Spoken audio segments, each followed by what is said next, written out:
বৰপেটাৰ মুখ্য ন্যায়িক দণ্ডাধীশৰ আদালতত হাজিৰ হয় কংগ্ৰেছী বিধায়ক জিগ্নেশ মেৱানী।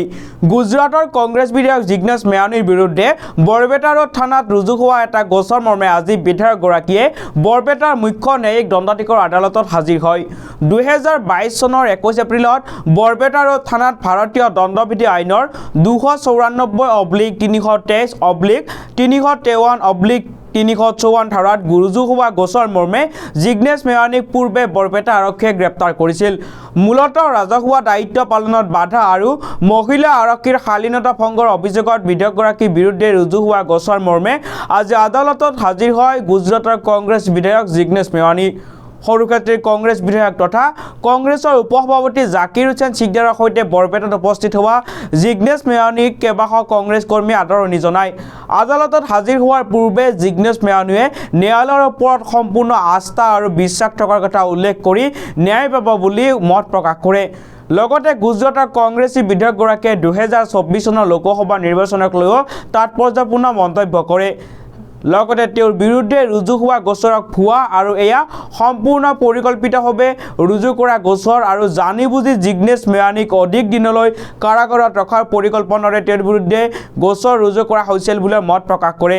ইপিনে বৰপেটাৰ মুখ্য ন্যায়িক দণ্ডাধীশৰ আদালতে পুনৰ 5 আগষ্টলৈ জিগ্নেশ মেৱানীৰ গোচৰৰ শুনানিৰ দিন ধাৰ্য কৰিছে।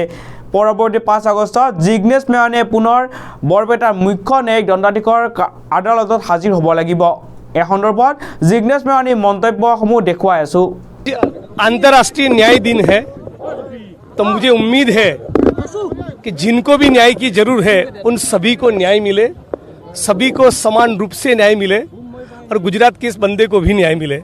तो आज मैं असम की कोर्ट में अंतर्राष्ट्रीय जस्टिस दिवस के दिन अपने आप को कोर्ट में पेश करने के लिए आया हूँ। कोर्ट में मेरी पेशी है, मुदत है, हियरिंग है। मैं न्यायतंत्र का, भारत के संविधान का सम्मान करता हूँ। भले ही मेरे खिलाफ कितना भी फर्जी केस न हो, जब एक बार चार्जशीट हो गई है तो जो भी न्यायिक प्रक्रिया है उसमें से मुझे गुजरना है और मैं न्यायतंत्र का सम्मान करता हूँ। मुझे पूरी उम्मीद है कि मुझे न्याय मिलेगा। लेकिन चूंकि आज अंतर्राष्ट्रीय न्याय दिवस है, मैं मांगता हूँ केवल मुझे नहीं, पूरे भारत को, देश और दुनिया में जितने भी लोग हैं उन सभी को न्याय मिले। आसाम में भी कांग्रेस का परफॉर्मेंस बढ़िया होगा, राष्ट्रीय स्तर पे भी बढ़िया होगा।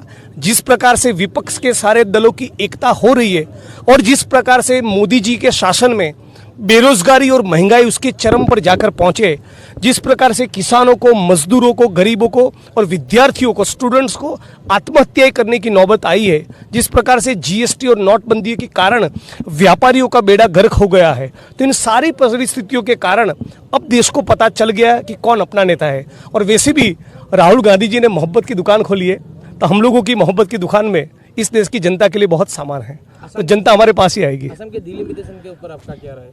वो तो असम की जनता, असम कांग्रेस और सरकार, उन सब का विषय है। हमारा केवल यही कहना है कि मैं गुजरात की ओर से असम के गरीबों के, किसानों के, मजदूरों के तौर पे उनके साथ दोस्ती का हाथ बढ़ाने के लिए आया हूँ। और अब मेरे इस केस के कारण असम और गुजरात का भी दोस्ती बन रहा है, असम कांग्रेस, गुजरात कांग्रेस का भी दोस्ती बन रहा है। तो असम के गरीबों के, वंचितों के जो भी सवाल रहेंगे वो हम भी उठाते रहेंगे, असम में आते रहेंगे। और वैसे भी यहाँ का आलू पीटी का बहुत पसंद है। देखिए, केवल मणिपुर नहीं, जहाँ पे भी किसी के साथ अत्याचार हो, जुल्म हो, अन्याय हो, देश के प्रधानमंत्री को बोलना चाहिए और वहाँ जाकर उनको, उनके बीच में खड़ा रहना चाहिए, उनको न्याय मिले वो सुनिश्चित करना चाहिए। लेकिन जब प्रधानमंत्री खुद हम लोगों के ऊपर फर्जी मुकदमे करवा रहे हो, तब उनसे न्याय की क्या उम्मीद हो? मैं केवल ये नहीं कहना चाहता कि ये मुकदमा फर्जी है, मैं ये कहना चाहता हूँ कि एक सोची समझी साजिश के तहत मुझे टारगेट करने के लिए मुकदमा दर्ज किया गया था।